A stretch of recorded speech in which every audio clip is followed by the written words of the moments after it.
Está usted en su canal de Devocionales Conectados con Dios. Hoy seguimos reflexionando sobre Reformando la Nación y en esta ocasión vamos a meditar sobre unas palabras que forman parte de nuestro proyecto de nación.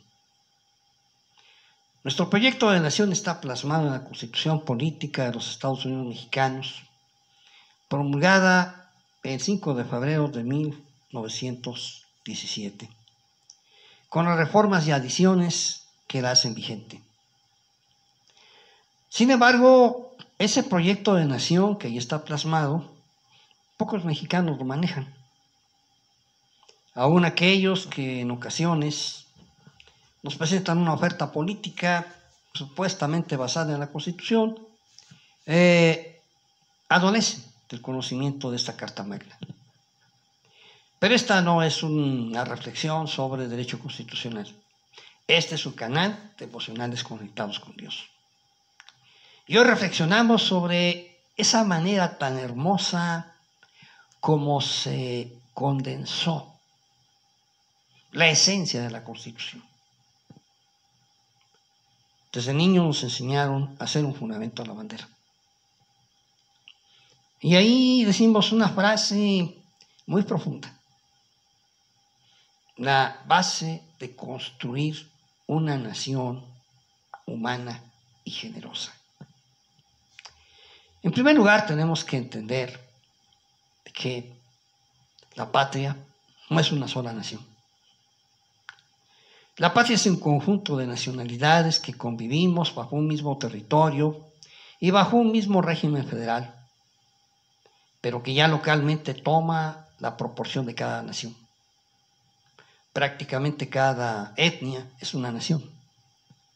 Si bien la mayoría somos los mestizos que hablamos español, pero eso no nos convierte en los portavoces de los pueblos originarios, que tienen todo su derecho a tener su propia voz, garantizado precisamente por la Constitución.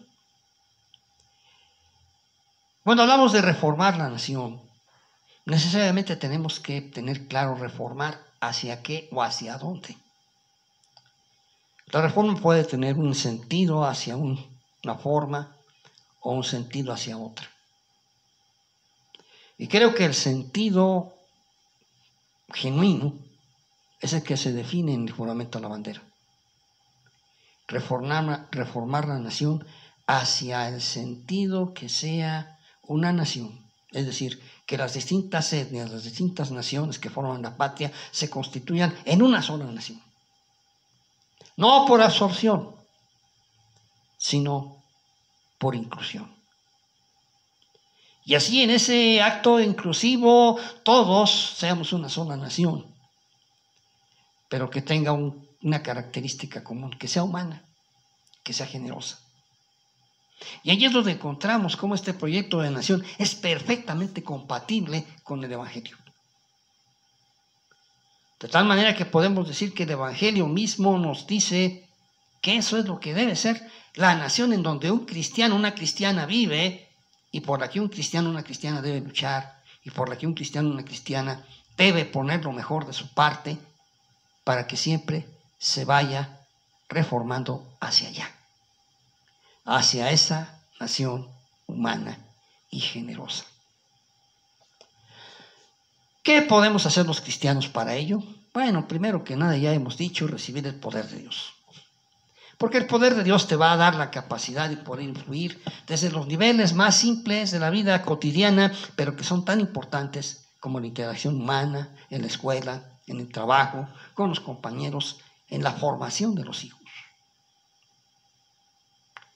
Y se desata un efecto mariposa positivo que se va ampliando en su efecto hasta convertirse en una verdadera influencia aplastante y triunfadora. Es en ese marco cuando debemos entender que como cristianos además tenemos que hacer algo muy importante. Dice el apóstol Pablo que ruega a los cristianos que hagan oraciones por aquellos que están en eminencia. lo primero que tenemos que hacer es orar. Orar profunda y comprometidamente por aquellas personas que llevan las riendas de la nación, del estado, del municipio en que vives, de tu comunidad. ¿Cuántas veces nos quejamos del gobierno? Y yo preguntaría, ¿has orado por tu gobierno? ¿O lo has dejado solo a que navegue hacia las garras de Satanás? ¿Alguna vez has ayunado por tu gobierno? Orado y gemido delante de Dios para que los guíe, para que los guarde, para que los proteja, para que nos inspire, para que los perdone y para que los restaure. Difícilmente lo hacemos. Y eso es precisamente algo que tenemos que cargar sobre nuestras espaldas como una omisión pecaminosa con la que hemos contribuido al desastre nacional. Por otro lado, no debemos dejar de entender que no somos una isla y que necesariamente nos van a impactar lo que pasa en otras partes del mundo, y también hemos de orar por el mundo. Pero también hay que orar por alguien que necesita cambiar el rumbo de su vida. Los equivocados. La reacción normal es querer eliminarlos, y eso no es cristiano. Los cristianos somos llamados a amar y a difundir el amor como norma fundamental de toda interacción humana. En un grado menor, pero previo, está el respeto. Antes de amar hay que respetar. Y en ese sentido tenemos que orar por quienes se han equivocado. O a lo mejor nosotros somos los equivocados. De tal manera que si oramos por los equivocados es probable que hasta oremos por nosotros. Orar por aquellos que están tomando decisiones que lastiman. Y no como aquel que decía de alguna persona que no le caía bien: Señor, ilumínalo, pero con 4 velas. No ese tipo de oración, sino una oración de amor, una oración de bienaventuranza, una oración de bendición para que enderecen su derrotero. Podemos decir que tal o cual estadista toma malas decisiones, pero hemos orado para que el Espíritu Santo lo ilumine. En la Biblia nos relata el caso de un rey. Un rey que cuando el pueblo de Dios se encontraba en el exilio, le dio la libertad de regresar a adorar a Dios.